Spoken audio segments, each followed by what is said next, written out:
ഇന്നുണ്ടാക്കുന്നത് ചെമ്മീൻ മസാലക്കറിയാണ്.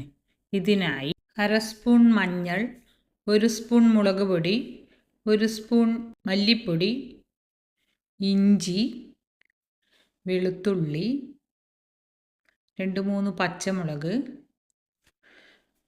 2 ഉള്ളി, കറിവേപ്പില, 1 തക്കാളി. ഇതെല്ലാം ഇട്ട് നന്നായി യോജിപ്പിക്കുക. ഇതിലേക്ക് 2 സ്പൂൺ ഉപ്പും 1 ഗ്ലാസ് വെള്ളവും ഒഴിച്ച് നന്നായി വേവിക്കുക. ഇതിലേക്ക് അരക്കുന്നതിനായി 5-6 സ്പൂൺ തേങ്ങയിൽ കുരുമുളകും കറിവേപ്പിലയും ഇട്ട് വറുത്ത് വെച്ചിരുന്നു. ചെമ്മീൻ നന്നായി വെന്ത് കഴിഞ്ഞു. അതിലേക്ക് അരവൊഴിക്കാം. ഇത് ഞാൻ പകുതി അരവേ ഫസ്റ്റ് ഒഴിച്ചിരുന്നുള്ളൂ. അപ്പോൾ അത് ഫുള്ളായിട്ട് തന്നെ ഞാൻ ഒഴിച്ചിട്ടുണ്ട്. 6 സ്പൂണോളം തേങ്ങ. ഇതിൽ ഇപ്പോൾ കുറച്ച് പുളി കൂടി ഒഴിക്കാം.